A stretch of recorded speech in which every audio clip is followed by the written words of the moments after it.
All right, workflows, the grand finale. Let's get into it.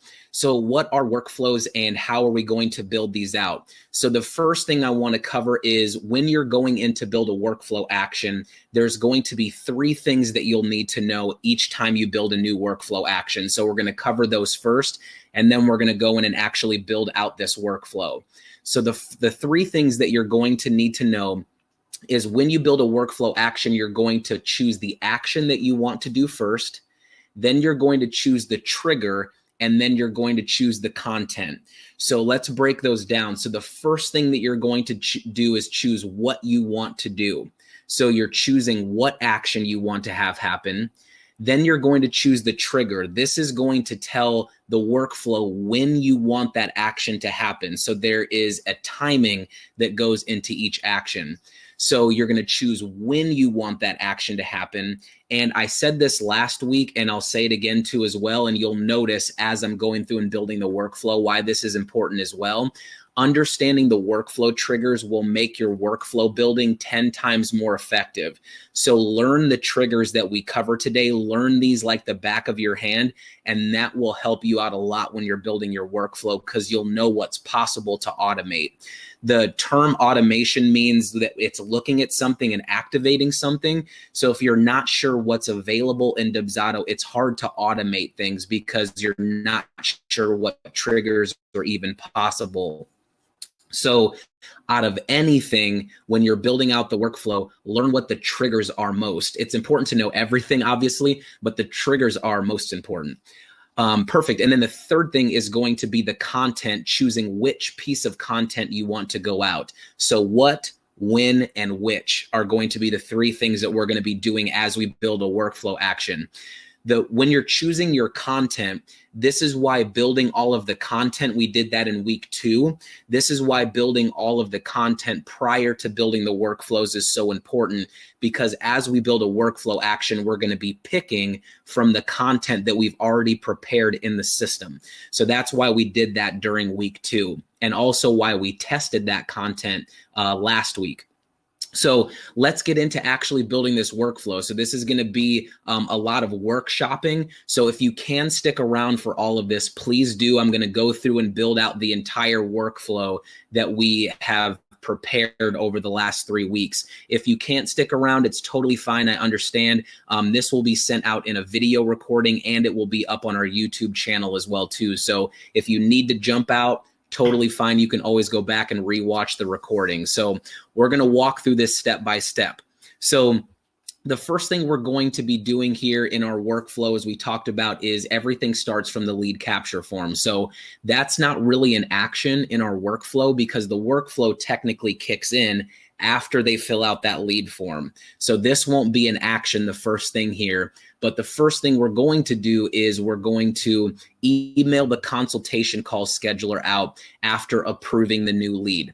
So let's build that in this system here. So right now I'm underneath the template section here and underneath workflows. If you're not familiar with that, that's where the workflows are located. And we're going to click add workflow. And what I'm going to title this, and you'll see why a little bit later when we get into the second half of the workflow, is I'm actually going to title this inquiry. So this is going to be my inquiry workflow that's going to kick in. And we'll click next step here. So now I'm going to go in and I'm actually going to build out this workflow or this action. So if I click add action here, we're just going to build it out step by step. And this is where the action trigger and content comes into play. So my first action that I have is to email the consultation call scheduler to the client.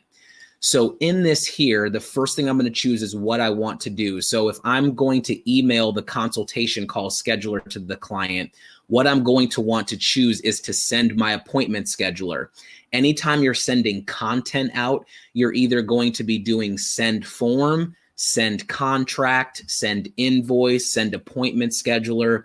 Send email is only if you're going to be sending like text, and that's it. No attachments, nothing like that. Anytime I'm going to be sending one of my pieces of content to a client, I always want to use send form or send contract, send invoice, send appointment scheduler.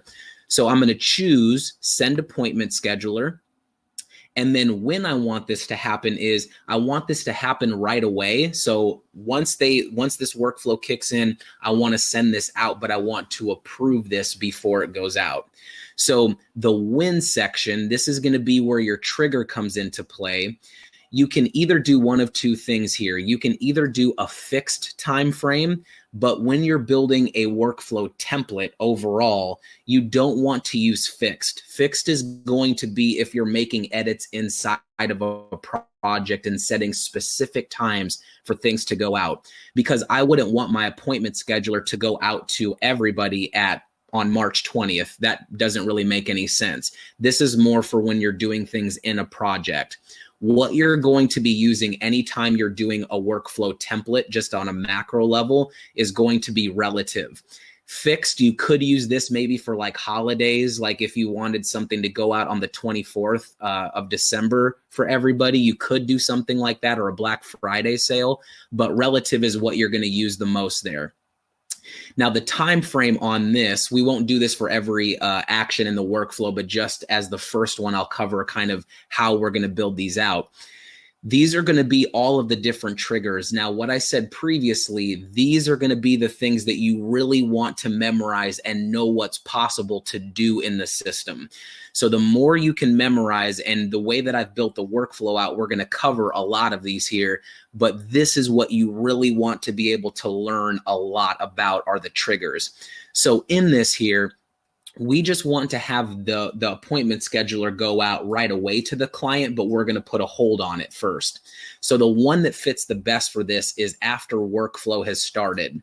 You could as well use after all previous actions are complete, because nothing else is above this. So whenever you're starting a workflow, if you're taking notes, whenever you're starting a workflow right after a lead capture form, the ones that you'll want to use is either after workflow has started or after all previous actions are complete. It won't be after a form is completed, because a lot of people that I've seen build workflows use this option and then might say, well, I want it to watch the lead capture form, but I'll show you why a little bit later down why that's not possible. So the two that you'll use to start a workflow is going to be after workflow has started or after all previous actions are complete. Both work the exact same. But we'll use after workflow has started because I'm kind of OCD and I like things to look the right way. And after all previous actions are complete doesn't make a lot of sense, just looking at it. So this makes more sense to me. So once you've picked your trigger here, the next thing you're going to do is choose the time frame on things. So here's where you can do a certain amount of hours or days or weeks. You can also do decimals too as well. So if you did like 0.5 hours, you could do half an hour or something like that. Anytime this says 0, that means immediately. So you could even have 0 years if you wanted to, but that just means right away. So that's important to know when you're building your workflow, is that 0 will mean immediately every time. So we'll just do 0 days. That's totally fine there. That's just the normal time frame there. Now, if we jump back over here, we talked about approving things. We talked about how approvals in workflows give you the chance to hold an action and allows you to customize things or make sure you want to send something out before it actually goes out. It gives you some manual control over the workflow. So what I want to do is I only want this scheduler, to go out after I approve it to go out. I want to make sure that I actually want to work with this person before I do this. So what I'll do here is right underneath there, you'll see where it says require approval before completing this action. So I'm actually going to require that approval, and that's going to hold that action. I still want it to go out right away, but I want to wait for just a little bit. So I'm going to approve that beforehand. Now with require approval, anytime you have an approval on there, it will send you an email saying, do you want this to go out? So a lot of people have had that question on how do I get notified that I need to approve this? It'll send you an email, and then also on the dashboard in the recent tab, there's a place that says this many workflow actions need approval. So on your dashboard, you can also go in there and approve things from there too. So I want to approve it. I want to hold it. And then this I'm going to talk about here in context of any forms that are going out. So not just schedulers, but proposals, questionnaires, contracts, all of that good stuff. So when you're building something that has an attachment in it, there's an opportunity to choose how you want to send this to the client. So there's three things that you can do. One thing you can do is just email it like normal to the client, and then it'll also go into the client portal for you as well. This will most likely be the default for most people because they'll want to send this in an email to a client. And then the other option that you have is apply to portal. This works really, really well for anyone in the coaching industry because most of the time, if you're in the coaching consulting realm, you have a lot of forms and things that you need to send out to your clients, homework, things they need to fill out. So this works really well if you just want to upload a lot of things into their client portal and then send them an email for them to log into their portal. So if you have, let's say, 5 different things they need to fill out, instead of doing send email and sending 5 emails to the client, because that can get annoying, what you can do is just do apply to portal on 5 different actions and have the workflow load all of those into the portal behind the scenes. And then your 6th action, let's say, would be, hey, here's your email to log in. So that's a great option for you. And then apply to project only. What this means is it's only going to apply this scheduler to the project only. So that means the client doesn't have access to it at all. It's just putting it in the project, and then you're able to go in and make edits to it before you actually want to manually send it out. So this just kind of puts it in that waiting room area where it's just sitting in the project and it says needs sending on there. So you can choose here how you want to actually send things out. But this, I want to email it to the client.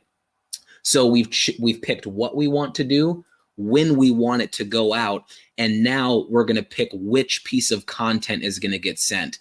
This is why, again, building your content beforehand is so important, because now what I can do is I can look at all of the pieces of content that I've built from my written out process, and I'm just going to say I want to send out my consultation call.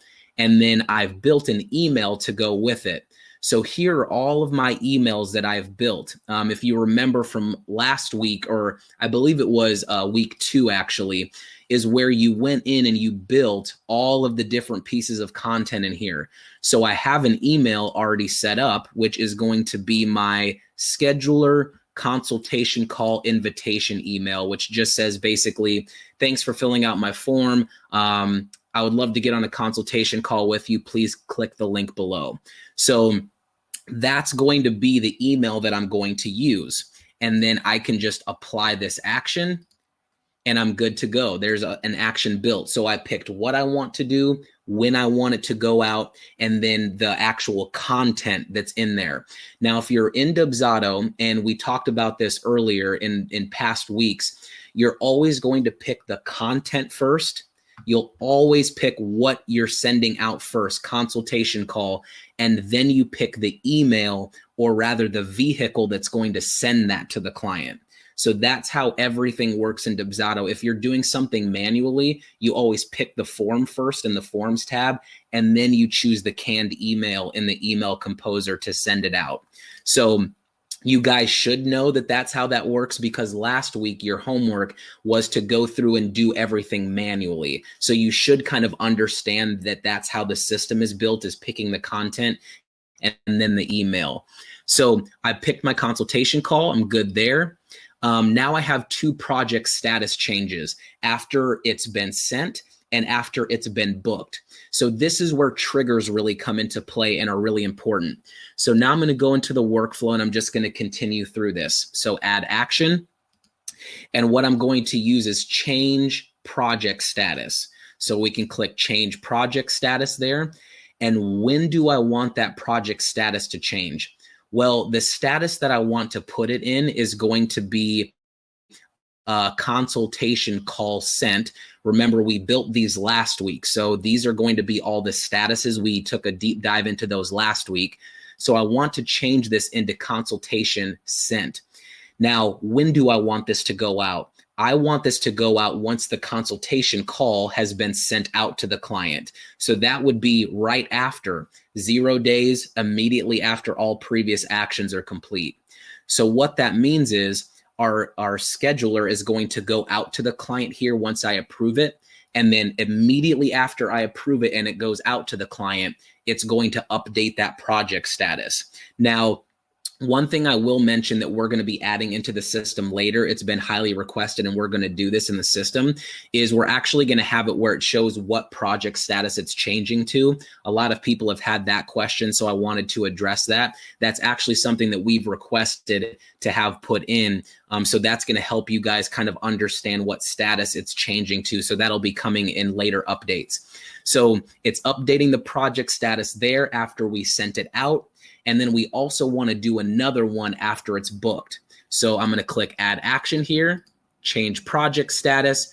And now the trigger we're going to use for this, and remember, you have to really learn those triggers, is I want it to change the consultation booked immediately after they schedule their appointment.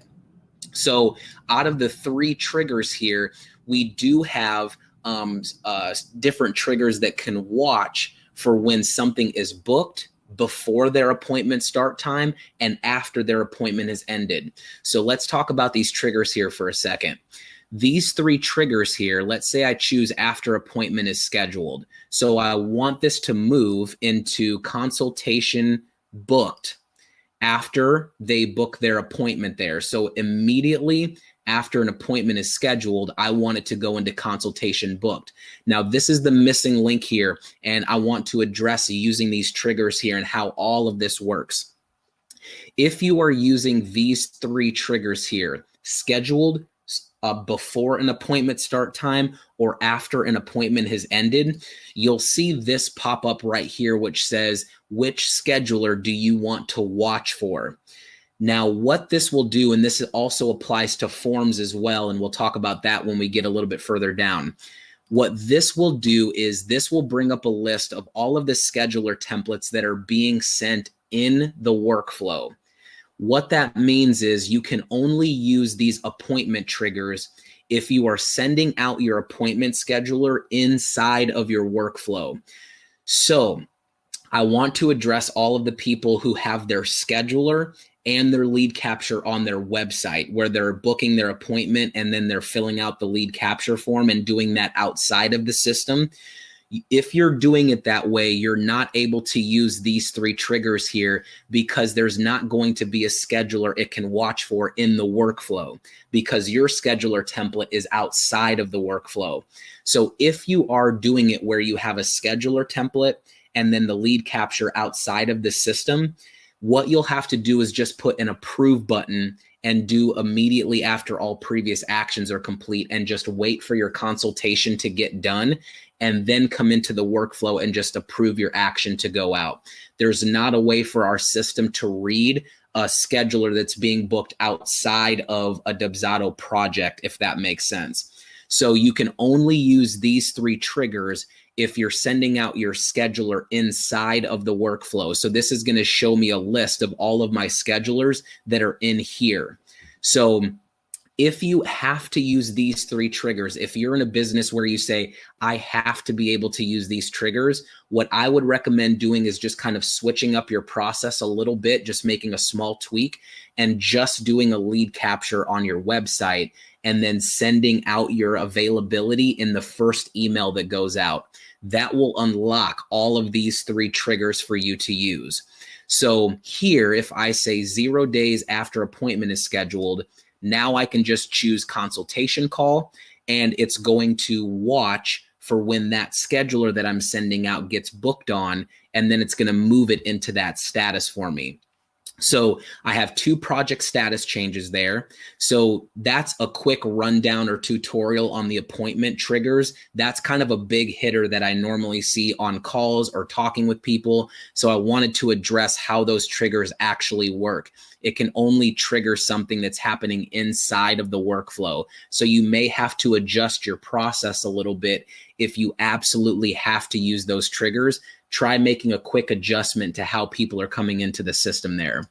So 2 project status changes. Now we want to email the pre-session questionnaire 24 hours before their consultation call. So I'm going to come in here and I'm going to add an action. And now I want to send out a form. So if you guys are taking notes, make sure to write this down. You're going to use send form anytime you're sending out a questionnaire, a proposal, or a sub-agreement. The term form in our system has to do with those 3 documents. Contracts are their own separate entity. As you can see, that's a completely separate option. So send form is going to be for questionnaires, sub-agreements, and proposals. So if you are taking notes, just jot that down. That's just good knowledge to have in the system here. So send form. And then I want to send this out 24 hours before my consultation call. So here, I'll just say 24 hours. I could just say 1 day, make it easier there. 1 day. And then in here, I want to send it out 1 day before their appointment starts. So I would do before appointment start time. And again, I can only choose scheduler templates that are in my workflow. So I'm going to do this again and have it watch that consultation call. So right now I have send form, 1 day before an appointment start time, and then the consultation call. I don't need to approve this at all. It's good to go. I can just send it, and then I'll do my content. So now I'll grab my form, pre-session questionnaire. I have that built already in the system. And then I have an email that's already set. So I have my forms pre-session questionnaire email that I've built. If you remember from week 2, anytime you're sending out an email to the client that has a form in it, you want to build your form and the canned email that's going to go with it. So in here, as you can see, I'm looking forward to chatting with you tomorrow. Please fill out your pre-session questionnaire prior to our session. I just wrote some lingo in there. Now, one thing I'll mention here, because it is good just for Dubsado knowledge, I want to teach on this call as well too, or during this webinar. So right here where you see where it says pre-session questionnaire, you have to have this form link in the body of the email. As you can see here, there's a little kind of warning sign that says make sure this is in the body of the email. What this does in our system is whatever form you pick right here is going to go with this form link. So I could choose any form. I could put the quote proposal in there and use this email. It's going to plug in that proposal in this section here. This is just a placeholder to prepare for whatever form you're picking. I could use any one of these. I could use a website design proof and plug it in there, and that's going to go where that email goes. So that's important to know in the system, is that this form link really only prepares this email to put whatever form you want in there is going to go in that slot. Another thing I'll mention too, since we're talking about sending forms, there's not a way in our system, I'm just going to add this in really quickly so you guys can see.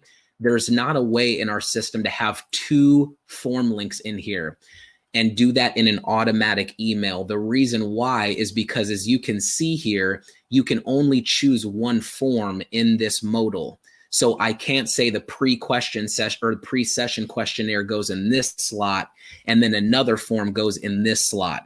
You can only do one form. And also, if we're talking about schedulers, you can only do one scheduler per email. So take that into consideration. If you have a lot of forms that you need to send out, do the client portal method where you send a lot of forms to the portal and then one email goes out to them to log into their client portal.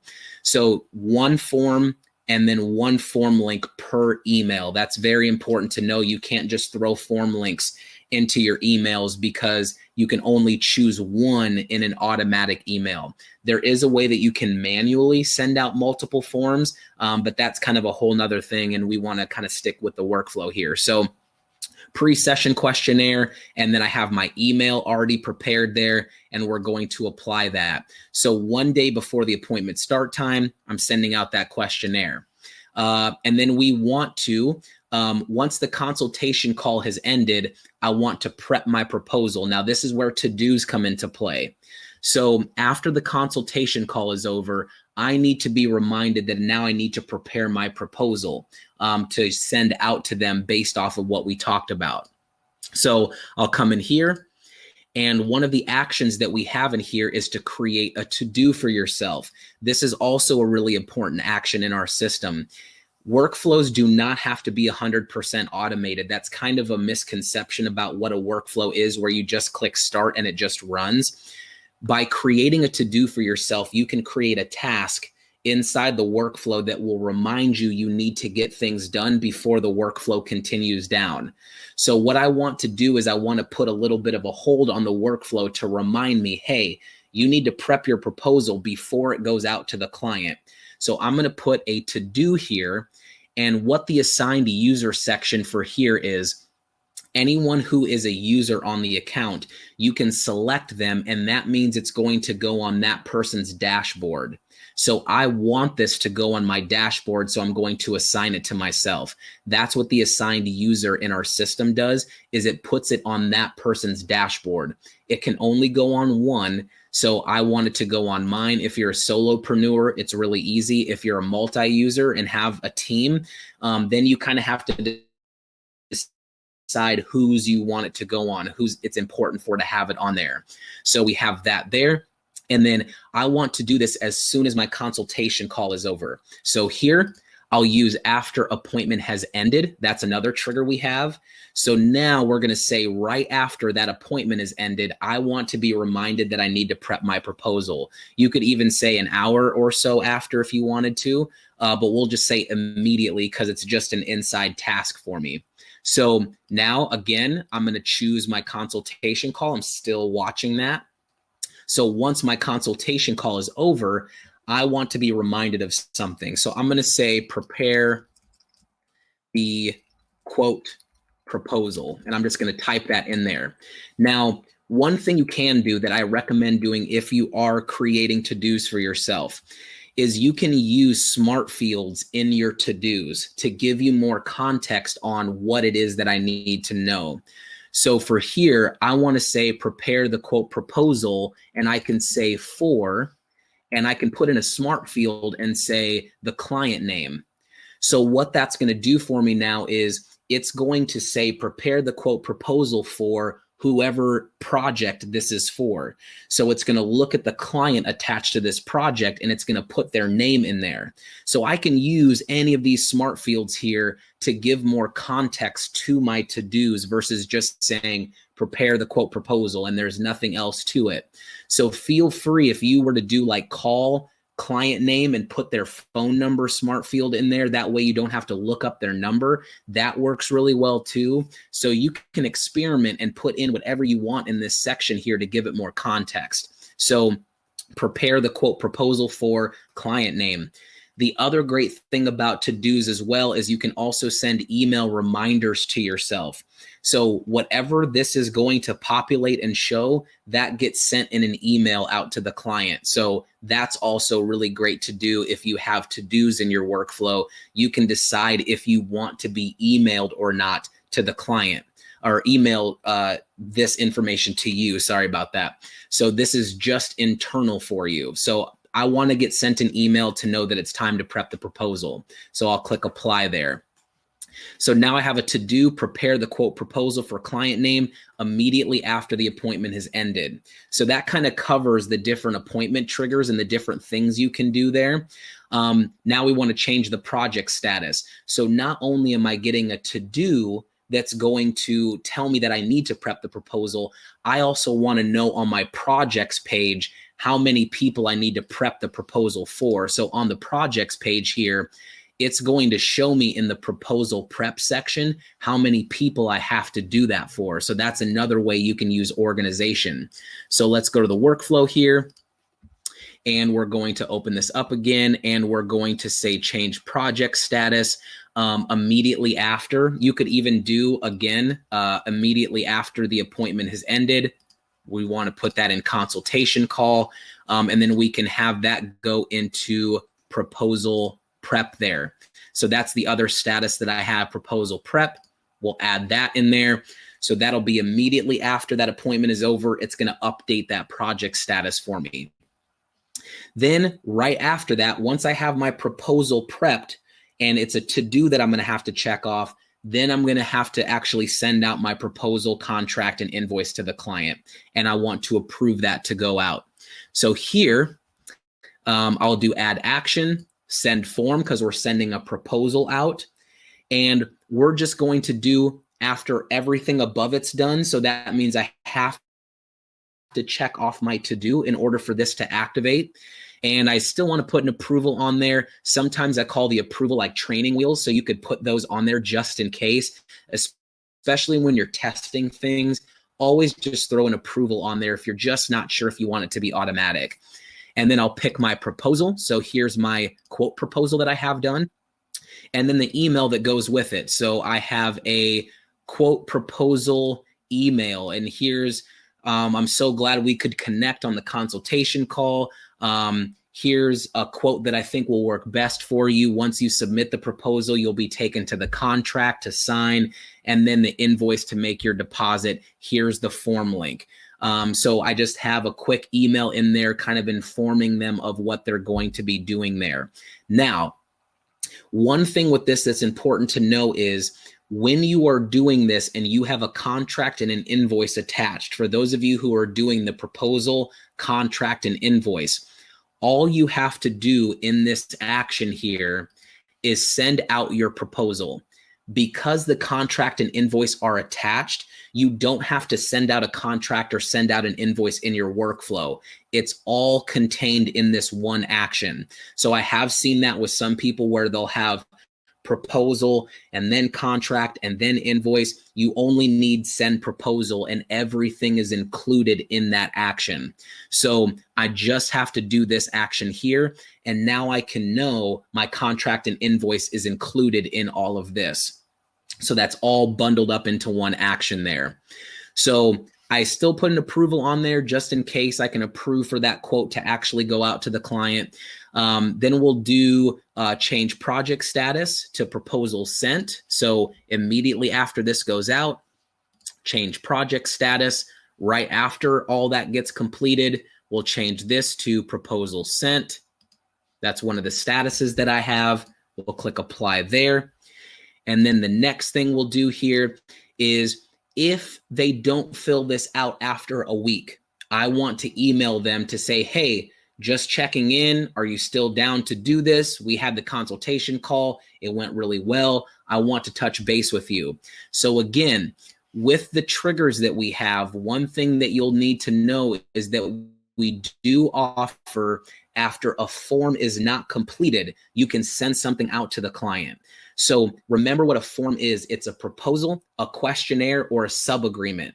So right now in our system, if you have any one of those three things that you want to send a follow-up to, if they don't fill it out after a certain time, you can use after form is not completed. We don't have it for contract yet, and we don't have it yet if they haven't booked an appointment yet. Those are two things that have been requested, and so those will be future additions that will go into this workflow here. But right now, you can have it for proposals, questionnaires, and sub-agreements.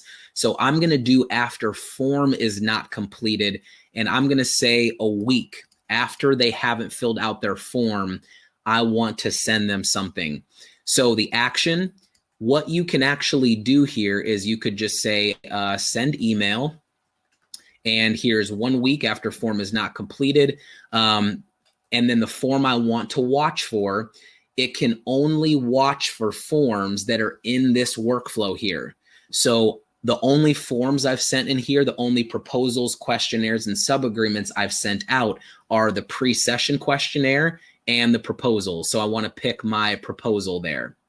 And I don't need to approve it. You might want to, but you don't have to. I'll leave it how it is. And then the email that I'm going to send is the proposal follow-up. Now, what I've done here is I can actually make a little bit of a switch to this. In this email, what I can do is I can actually resend the proposal out to them. So what I would do then is I would actually change this to send form. Now I'll explain why here. I want to send a form out to them 1 week after the proposal hasn't been completed. What form do I want to send out to them 1 week after the form hasn't been completed? that proposal that I just sent out to them a week ago. So the form template that I want to send is going to be my quote proposal.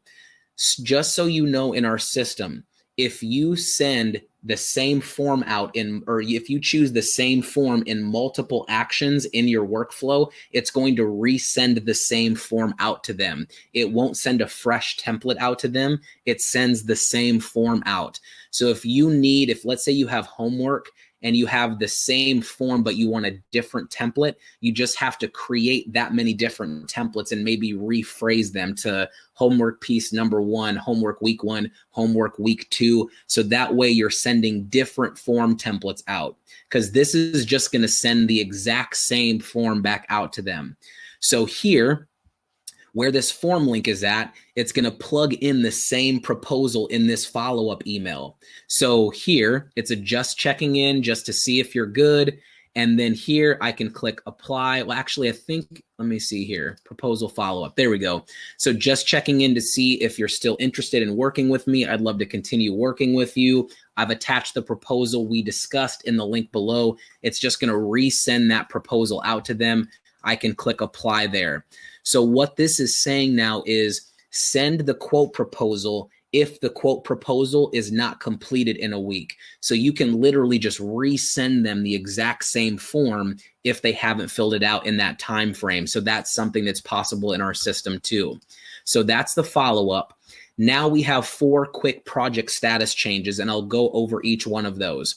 So if they submit the proposal, if they complete it, I wanted to change to proposal submitted. We kind of talked about all these different statuses last week. So if these are kind of foreign to you on this, go back and watch week 3. Actually, just go back and rewatch all of it. So, and that's in week 3 there where we talked about project statuses. So now what we'll do is we'll do a change project status immediately after a form has been completed. So again, questionnaires, sub-agreements, and proposals. And it has to be in the actual workflow here.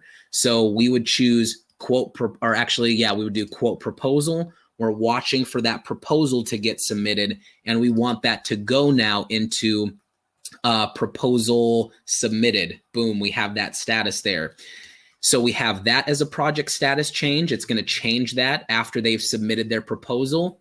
We also have change it into follow-up if they don't submit the proposal in a week. So this is where you can kind of get creative with some things. If they don't fill the proposal out after a week, that email is going out to them, but it's not going to be in a certain status. So what we can do here is we can say add action, change project status, 1 week after the form has not been completed, and we're going to watch for that proposal again, same thing there. And now we want the actual status of the project to go into follow-up. So if they get to this point, they haven't filled out the proposal after a week, I will now know in my project statuses here, anyone who's in this follow-up section, it's because I've sent out the proposal to them and it's been a week and they haven't responded. Those are the parameters that put them in that follow-up area. So that's something that you can use if you want a specific parameter to put them in follow-up. You could use something like that to get them into that area there. So now we have change project status if not completed in a week. You could, if you wanted to, actually, let's click and drag this and move this up so it makes a little more sense. Chronologically, I think that looks better. And with me being kind of OCD that way, I want it to look like that. So if you didn't know, you can just click and drag and move things around, but you have to make sure it still looks and chronologically functions the right way. So here, it's going to resend them the proposal if it's not completed, and it'll also put them in that status if it hasn't been completed in a week. Now, if they complete it, it's going to move them through. Quick break in the action to explain this as well, because I'm sure maybe you guys have questions about this. If they complete the proposal before a week, what our workflows do is it actually grays out these actions and skips over them. So you don't have to go in and make sure you remove those actions so that it continues. Our workflows can recognize that it's been filled out, and any actions that are in that kind of if they don't, it cancels these out for you automatically. So you don't have to go in and watch for those to get done. You can just leave those there and it'll skip over those and go to the next action. So change project status if it's completed to proposal submitted. We have change project status to contract signed. So we'll go add action, change project status. This is a very generic one that you can use. If you want to use a project status and you don't want it to be all flashy and whatnot, and you just want a basic generic status there, you can say change project status immediately after contract has been signed by client. That's another trigger we have. And then you can say move that into contract signed. So if you don't want those flashy things and all the different things where it's changing and you just want a basic, I want it to move into contract signed once they sign their contract, you could do something just as simple as this and just have one project status if you want to. Totally fine. And we can click apply there. So immediately after they sign their contract, contract signed. And then we also want it to be after they make their deposit, we want it to go into deposit paid. So here's where we're going to have it be able to watch a deposit. So if we go into an action here and we look at our triggers, the only thing we have that has to do with invoices right now is after invoice is paid in full. But that doesn't mean that just the deposit is made. So how do we make this work? In the system, up at the top up here, you have the ability to add in a payment schedule. So what you can do here is you can choose one of your payment schedules that you want your workflow to follow. So let's take the 50-50 here. We talked about payment schedules in week 2. Payment schedules here, what this allows you to do if you add a payment schedule to a workflow is now the workflow can look at that payment schedule and it can see all of the due dates that you have in there.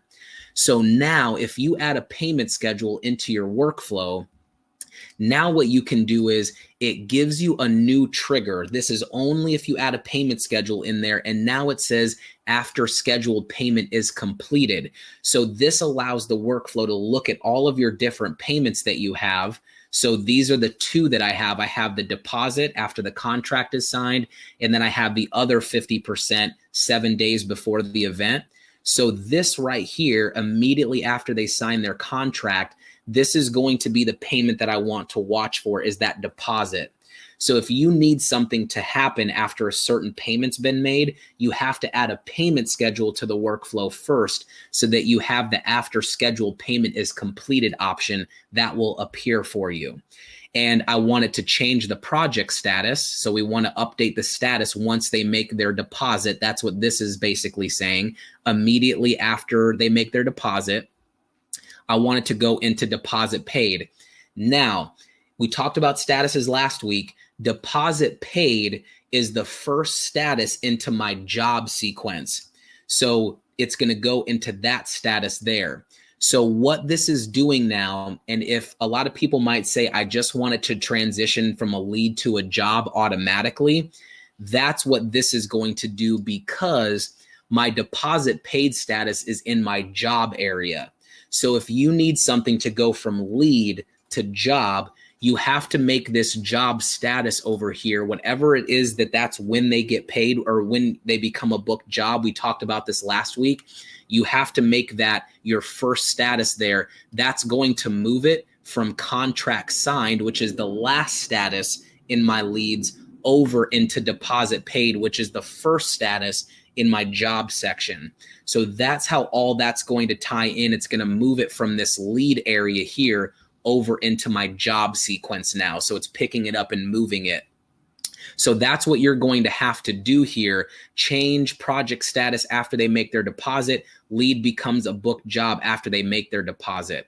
So I haven't been checking these off, but I'm going to now. I forgot that I made these check boxes. So let me check these off as I go here. So now the lead becomes a job after they make their deposit. So now what you can do, and I'm going to show you how you can do this in the workflow. Remember last week we talked about how you can either have one just really long workflow if you want to, or there's the ability to have multiple workflows or different phases in your workflow. It's possible to do that in the system. So the reason I broke this up into two is because I want to show you how you can take two workflows and link them together so that it creates a bridge in between those workflows. You don't have to do this, but it's possible. And again, I built this workflow to try to show you all the different things that are possible with our workflows. So this here, there's a brief pause in the action. This here is technically going to be if they're booked.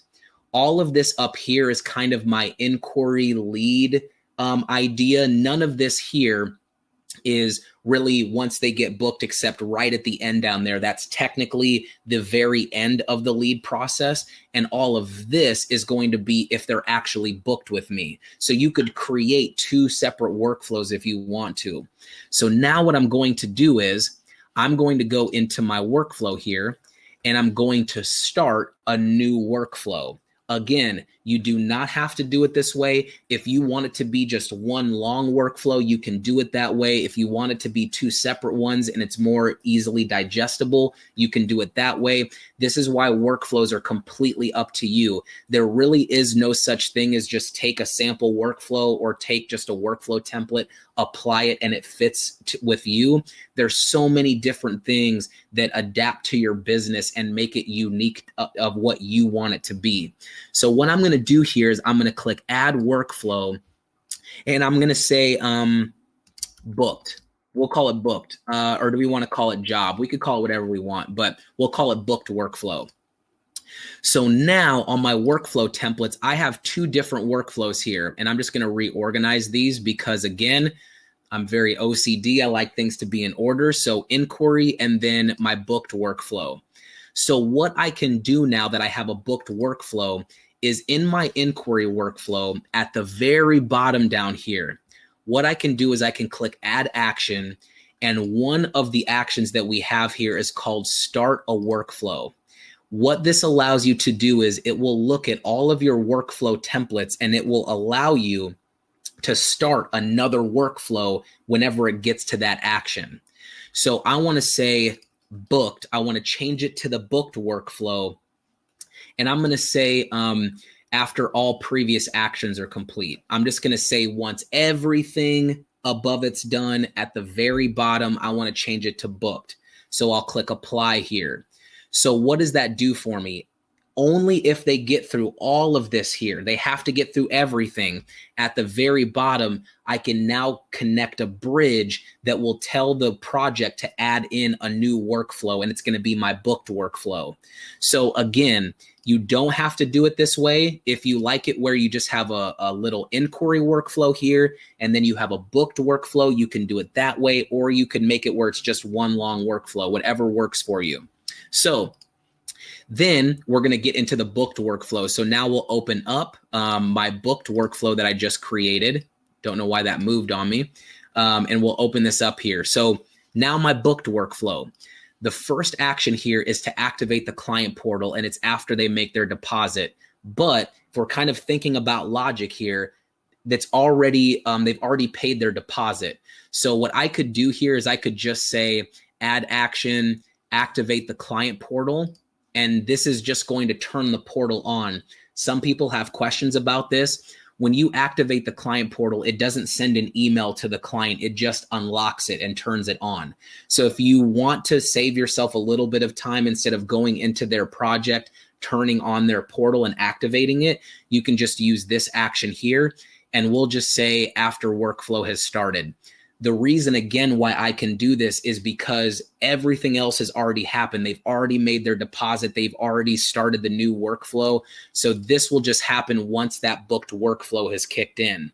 So we're going to activate the client portal, set the client's portal password. This is a to-do that I would want to put in there. So what I can do here is I'll click add action. I'll say create to-do, and I'll assign it to myself. And I'll just say after everything above it's done, pretty simple there. After the portal gets activated, we don't have a trigger that says once the portal's been activated. So I'll also mention this too as well.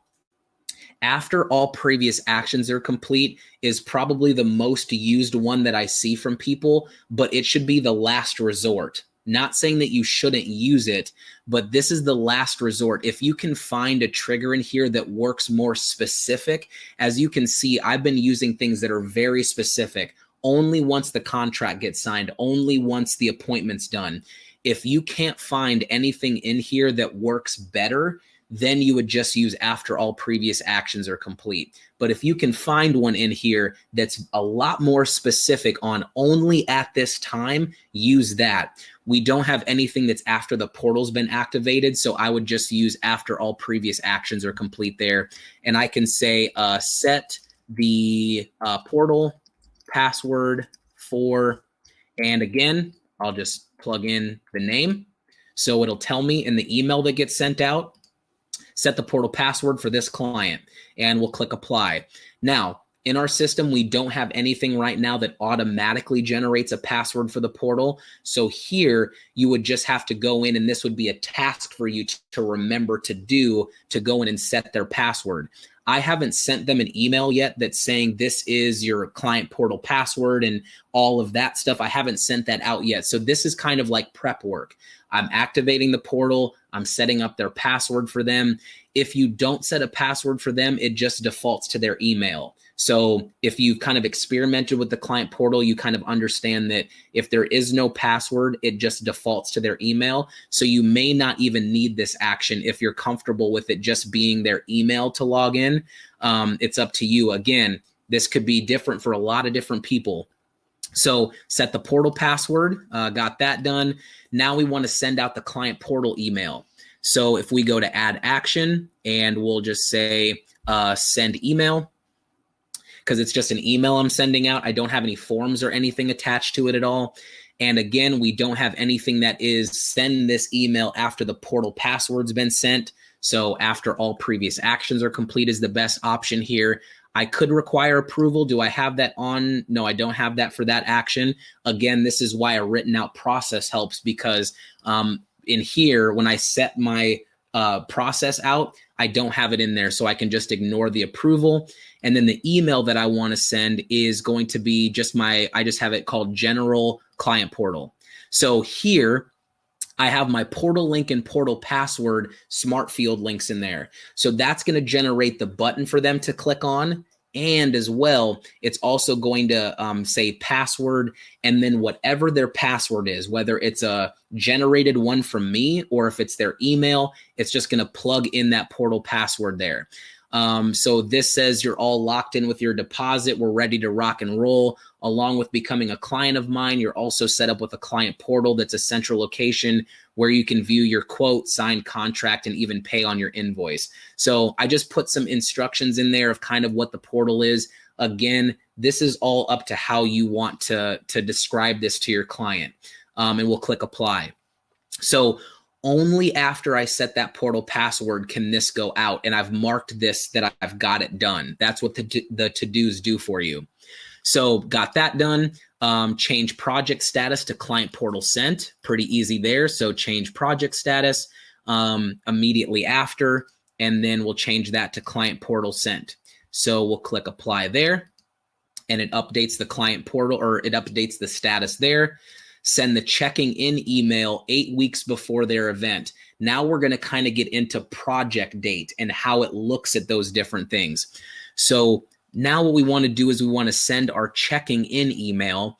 I don't have any forms with that. So again, we would just do send email, very basic. We don't have any forms or anything. So send email, we said 8 weeks. So we'll do 8 weeks. And then now we're talking about the project triggers up here. There's 4 different project triggers. There's before or after the project start date, and before or after the project end date. So here, if you're familiar, you should be at this point now with a project. When you set the project date, you can have a start date and an end date. It can look at both of those dates and it can have things function around each other. So I'll do before the project start date. So 8 weeks before their event. And I did say I wanted to approve that. So we'll click approve there. And then the email that goes out, I have my checking in email already built there. Your event is coming up soon, just to let them know it's 2 months out, something along those lines. As you can see, when I'm building this workflow, all of my content is already prepared. So this is taking me no time at all to go in and build this workflow. We've only been on this for an hour, and I've been doing a lot of teaching and explaining on what all these actions are. So I could go through and probably set this up in 20, 30 minutes. But it's because I have all of my content, my written out process. I did a lot of prep work in order to get to this point to be able to just go in and put all this in there. So 8 weeks before the event, I put an approve on there because I want to, maybe put something more customized in there. Change project status to checking in email going out. So we'll do change project status immediately after. And then we'll do checking in email sent, and we'll put that in there and then mark that complete.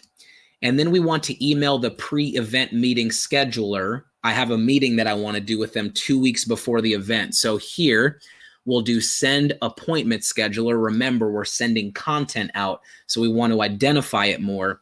And this is going to be 2 weeks before their actual event. So 2 weeks before the event, I want to send an email. The scheduler template that I want to send out is my pre-event meeting that I built.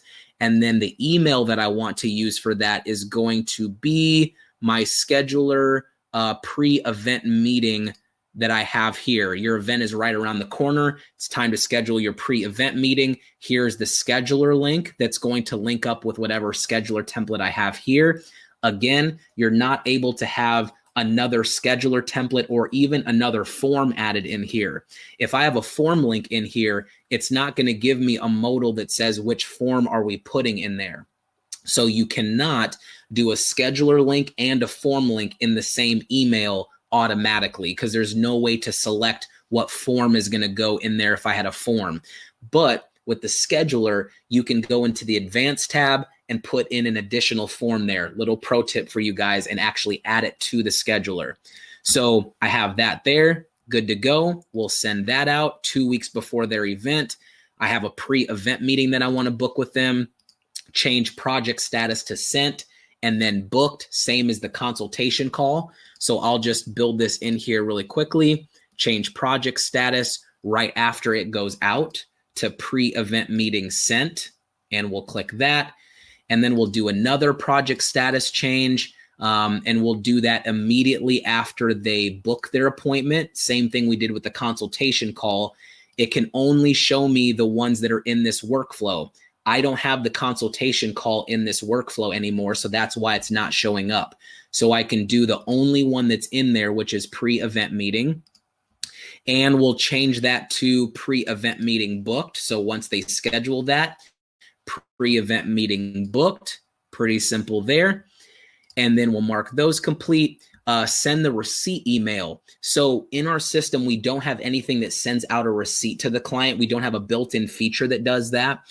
So what you can do is you can kind of hack that in a way, and you can actually send out an email to them after the invoice is paid in full. Use that as your combination to kind of create what seems like a receipt, if you will. Again, if you don't know that that's a trigger that you can do something once the invoice has been paid, you can't really get creative and think, oh, I want to send out a receipt email. That's why the triggers are so important to learn. So we'll do add action immediately after the invoice is paid in full. We'll just send out an email that I have prepared here, and it's going to be my receipt email that I built. And it just has a link to the invoice in there. Again, you don't have to add in which invoice to pick. It's just going to send out the primary invoice on the project. We'll just go in there. So it says, here's a copy of your invoice. You can print it out or download the form when you click the link below. And so we'll click apply, just something really easy there. And then change project status to upcoming 1 week before the event. So now what this does is now I can use these project date triggers to move the project based off of how soon before their event is coming up. So I'm going to say 1 week before their project, I want to change the project status now to upcoming. So now what it's going to do is once it gets inside a week of their project date, it's going to go into upcoming. So that's a way that you can use those statuses to kind of move projects based off of how soon before their event it's coming up, like 2 weeks out, a month out. You can get creative in that way too as well, but you would make some type of a combination like that. And we'll click apply. We've done that. Then a to-do, get everything packed up and ready to go. I just threw in something there 3 days before the event.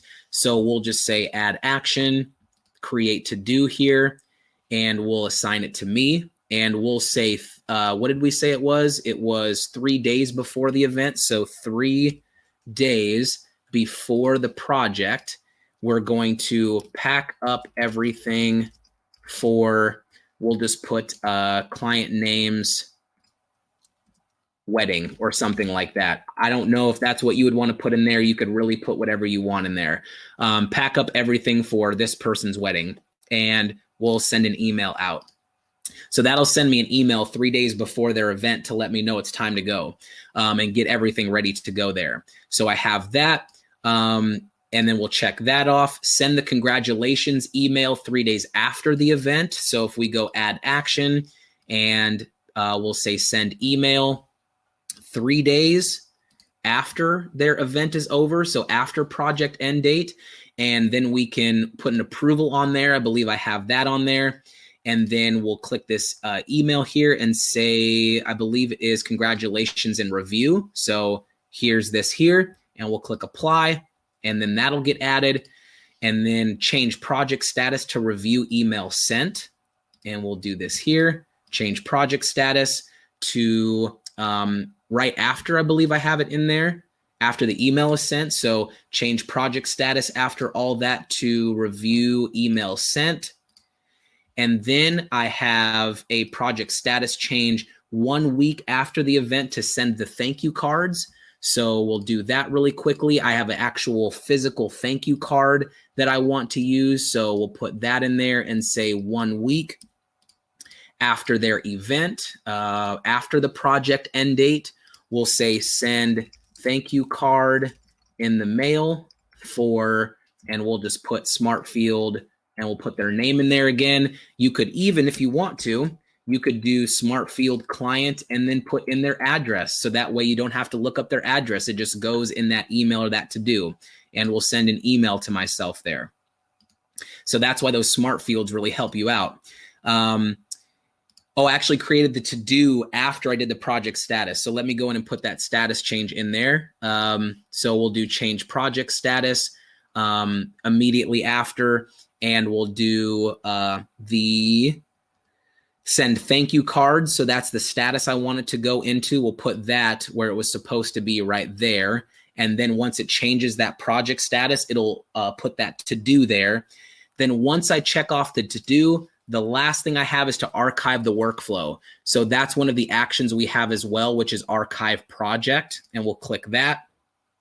If you archive a lead, it deletes any related invoices. So if they're in that lead status and you have an invoice in there and you archive it, it removes that invoice. Just to let you know, if you need to keep an invoice, make sure it's in the job status. It kind of notifies you there about that. And then archive the project after everything else is done. So that just basically says kind of like the start a workflow. Once everything gets done, I want to archive the project there. So now I have my booked workflow done. So now I have both of my workflows done. I have my inquiry finished and I have my booked finished. So I'm ready to go. I've set all this up. Now the next thing we'll get into here, and I know we've taken about an hour to build this, so I want to kind of keep moving through here. The next thing we're going to talk about here, we'll go over this pretty quickly, is just testing and managing your workflows. And I put this legend here on for you. So if you're downloading this handout, you'll be able to use this as kind of a legend to know what each thing does when you're testing these out. So how can you test this out?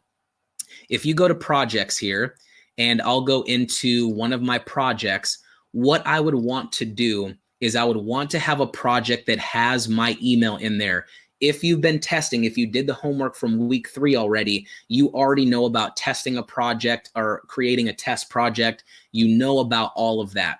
So what I'm going to do here, I'm going to remove some of this stuff here. I'm going to move this into consultation call sent, let's say. This is just a test project that I was working on. But what I'll do is I'll go to the workflows tab here and I'll click this drop down. This now has all of the different workflows that I have. I don't want to use this on a real client yet. I haven't even tested this out yet. I need to make sure this works well. So I'm going to click inquiry, and here is a list of all the different actions that are in my inquiry workflow. So the first action is set to take off right now, 3:20, 10:54 a.m., but there's an approve button on there. So I'm going to click apply. Now, I'm probably going to get an email right now that says send appointment scheduler out, or do you want to send this out? So this is applied here. Now, in here, I'm going to go over these actions here and when you're managing your workflows, because part of your homework is going to be to test this out. So I want to cover these here really quickly. In the workflow, once this is started, I'm going to cover these 4 here. With each action, you can click edit. If you would like to edit this specific action, this will not change your master template. This is if you want to edit the email before it goes out. If you have approve buttons on your workflow actions, this is where you're going to go in to make those edits, and it won't change anything that's in your master template area. This will just be for this project. So you'll actually click edit if you want to change the email that's associated with that. Remove takes that action out of the workflow. So you can click remove and it'll just remove it out of there for you. Mark completed checks off the action as if it got done. So what that means is if I go down here and let's say I click mark completed on this action right here, the send the form if it's not completed. If I click that, that just marks it like it got done. It actually doesn't do that action. It just marks it like it got done. So once it gets to this change project status, it's just going to skip over this now and go to the next one. So you can click mark completed if you want to mark something done as if it got done, or if you've already done that manually, you can use mark completed to just have it skip over that action and it'll look like it got done. Force now actually forces that action through. So if I go here and let's say I did change project status here and I click force now, that's going to force this status to change immediately. So that's how you can just force something to happen. I'll have to refresh my page in order for it to actually take place, but that's what you can do. You can just force something at any point in time to go through. So that is edit, remove, mark completed, and force now. Approve. So once you've put an approve button on there, now you can actually approve things from here. Now, this right here, I would need to approve in order for that consultation call to go out because it's waiting for me to approve it. Another thing you can do with approves is right here. Let's say I fix my proposal first, and I'm going to show you how to do that here. Once you apply a workflow to a project, so I applied this workflow. Now in the forms section, all of the forms that are set to go out in that workflow are just applied to the project up front. So by doing this, you can see where this says need sending on all of these forms. These are forms that once it gets to that action, they're going to send out.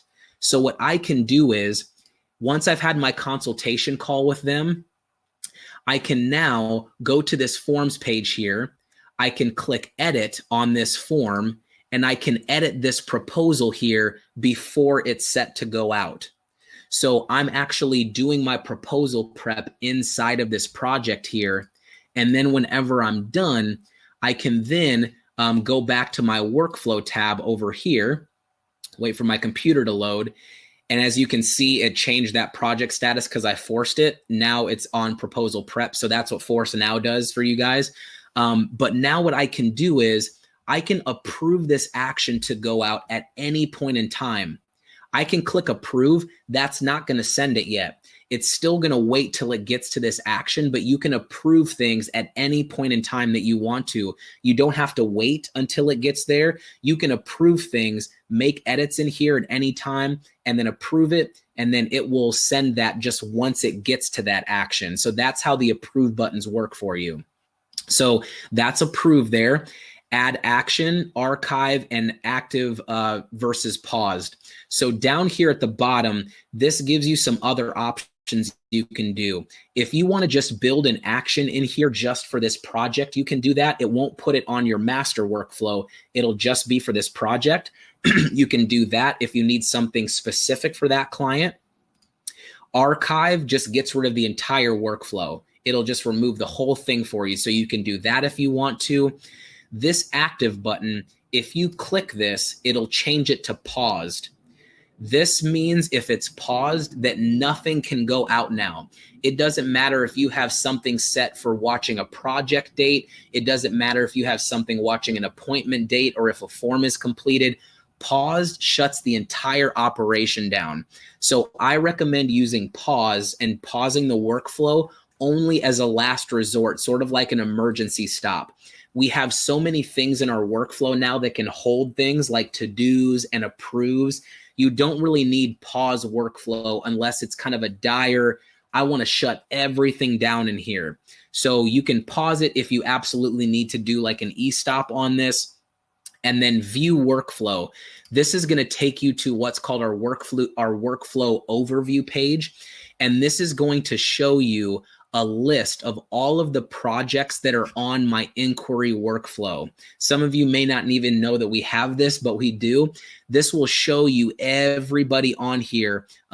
Once I start having people on this inquiry workflow, I can see the status of what's going on with all of the workflows that are under this inquiry workflow. So this will just show me people who are on this workflow here. So that's what view workflow does. So use this here when you're doing your workflow managing and you're going through and doing all of that. We won't talk about filling out forms and applying payments to invoices because we did all that last week and you should already know how to do that. These are specific to workflow managing. So that's why I wanted to highlight those in this one. And the very last thing here today is actually applying this. So let's say I get everything done. I've tested my workflow. I feel confident in it. I'm ready to take on real clients. The last thing I'm going to do is go to the lead capture form here. We talked about this in week 1. You're going to go to your settings and I'm going to apply now my inquiry workflow to start. So anyone who's on this workflow or who's on this lead capture form, once they fill this out, the inquiry workflow kicks in. So that's how that works there. And then if we go back to the form here, and then we'll talk about the other option, which is if we scroll down, is if we do the workflow element option. So if you have a workflow element on your form, we talked about that in week 1 where it says what service are you interested in. Now you would go in and you would apply what workflow goes with that action or with that answer. So if you have a workflow element, that's how you would apply it. And that should be how you go through and do that for all of your different workflows you have. Couple other things here, and then we'll be done for the day. I'll go over the homework and then I'll answer questions. I know this has been a little bit longer. I kind of warned you guys last week that this was going to be a longer webinar. Lead capture options. Let's talk about a couple of those when people come in. So with the lead capture options, the 3 that I'll show you here today is the redirect URL. What this is designed to do is once someone fills out the lead capture form, you can then send them to something that's outside of Dubsado. You don't want to put things that are Dubsado related in here most of the time. There is one exception, and it's not the scheduler. It's if you want to redirect the lead capture to open itself up again. If you want to put the direct link to the URL in here to have when someone fills out a lead capture form for it to regenerate again right away, you can put the direct link in there. But this is mainly for if you want to send them to a landing page on your website, like a testimonials page, something like that. So you can use the redirect URL for that. Change project status or the project status that you're going to be assigning them to. This is if you want them to get dropped into a certain status once they fill this out. I don't have one that I want them to be in, so I'm going to leave that blank. It's just going to go into all, and the workflow is going to move them. But if you have a certain status like new lead or something like that, you could have everybody that fills out this form go into this particular status. So you can do that if you want to. And then the lead capture title. How it works in our system is whatever the title of the form is, so like contact me, that's going to be the title of the project when it comes in. If you want to change that, you go here to lead capture title and you can write something in here of what you want all of your inquiries to come in as. So this will be every inquiry that comes in. So there's not a way for it to adjust based off of what they chose for workflow elements or answers that they chose on the form, but you can use client smart fields. So if you wanted to do like client full name and put a new lead or something like that, you could have it where the project title would be the client's name. So you can use client smart fields to give more context to all the new leads that are coming in. So I wanted to show you those there because that gives you a couple more options that have to do with automation. But yeah, that is how you'll apply your workflow when you're done. So with the homework assignment, let's jump into that. There's 5 things that you'll do. Some are optional, but there's 5 things here that we'll cover. The first thing you're going to do is build your workflow. That's what this entire webinar has been about, is to go in and take what you have actually written out. You've built the content, you've built your statuses, you've color coded, you've done all of that. Now it's time to go in and build your workflow. So that'll be the first thing that you'll do. Then, and remember, you can do a lead workflow and then a job. You could do one long one. It's however you want to do it. So build your workflow. The second thing you're going to do is you're going to add your workflow to a test project, how I just did that there. And you're going to run through the entire workflow successfully. Now, when you're doing this and you're having the workflow go through the different options that you want it to go through, take notes. Write down, check for the timing on things. Is it firing when I want it to? Is the functionality there? When I receive the email, does it look the right way? Are the links in there? Is the smart fields, are those getting put in there? Is the formatting right? And also check for the aesthetics. You want your stuff to look good. So check to see when the email comes through, does it even look appealing? Do your forms look good? Check for those things as you're running through the workflow, but you're going to add your workflow to a test project and you're going to run through it from top to bottom successfully. If needed, so if you're going through your workflow and you notice that something is not looking the right way, or you get an error message or something's not firing when it's supposed to, go back to your workflow and just make some necessary adjustments. Try to figure out why that form isn't sending or why it's sending too quickly. Maybe you have after all previous actions are complete as a trigger when it should be only after a certain form is completed and it's firing too fast. So you have to go in and test out the timing on things. And if something's not working how it's supposed to, go back, make those adjustments there, and then try it again. This is very, very important, this 4th one. Test and tweak your workflow process until you feel confident. If you go through your workflow from top to bottom and it's perfect the first time and you're still nervous, don't add this to a lead capture form and start taking on clients. Run it again. Do it until you feel confident, because if you remember from week 1, the whole purpose of Dubsado is to get your workflows into the system and to also feel confident when you go to this projects page and you have all of your leads come in. Do you feel confident to manage things in here? So run your workflow until you feel confident.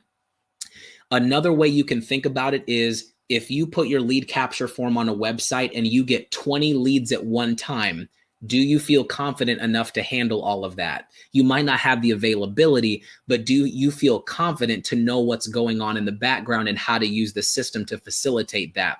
That's a good question to ask yourself when you're running the workflow. If 20 people get on this at one time, can I handle it or will I panic? Trial and error is a good thing in Dubsado. I've been at the company since pretty much the beginning, and I can't tell you how many times I've tested tweaked, done things over and over and over again. And that's what's helped me to build a workflow confidently. So that's one thing to make sure of, is to get that confidence level up before you add this to a real client. And then once you're done, add the workflow to your lead capture form. At that point in time, congratulations, you have set up your first workflow and you're ready to take on clients using the workflow. Some important tips really quickly, and I'll answer your questions. Your workflow is a living process. So this should take the stress level down for some of you guys, and I want to tell you why. Your workflow is going to constantly change. It's a living process. It will change.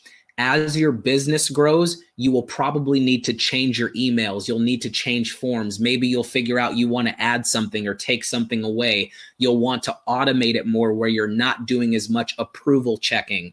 Your workflows will change as your business grows. So don't feel like when you build your first workflow, this is what it's going to be for the next 20 years, because I promise you it will change so many times. So don't feel stressed out that you have to build a perfect workflow on the first pass, and if you don't get it right, you failed. That's not how it works in our system. Your workflows are going to change. As Dubsado adds new features to the system, your workflow will then change. We're going to add in new actions, new triggers. So your workflow is going to change as Dubsado grows as well. So you can be comfortable with your workflow, but not too comfortable, because that's going to change down the road.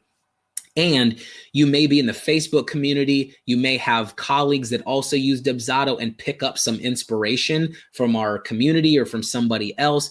That also means your workflow is going to change. You're going to see something and say, hey, I wonder if I can add that into my process. So you'll have to go in, build that content, and see where that fits in your process. So don't get tied down too closely to one workflow and say, this is it for me, because it's probably going to change over time. So get comfortable with having everything kind of change as your business grows, as Dubsado grows, and all of that. So that should be good news for you guys. Continue to be a student. Anytime we introduce a new feature, study that feature and say, can I use this? Can I use this in my business? Does this fit? Continue testing things and getting familiar, because that's going to make you better with your workflows. And then the last thing is what we did from lessons 1 through 4, those 4 weeks that we've just covered. Do that exact same thing for any other services or workflows that you need to build. Because remember, the workflow that I built here, this is just for one of my processes. If I have a completely different process where if someone else inquires, they won't go through these steps, I need to go do what I did lessons 1 through 4 with this same steps there. Write it out, understand what content I need, highlight things, go through that, and then build the workflow. You're just going to do this exact same process for any other workflows that you have. What I recommend doing, and I also mentioned this earlier, is to pick the workflow that is most popular and do that one first with this. Use the one that most people are inquiring about, because that's the one you're most familiar with. And then you can do this exact same thing, lessons 1 through 4, with some of those other smaller processes that you have, or ones that aren't as popular. So those are some important tips for you guys as you're building the workflow, and that will be the homework for you guys moving forward.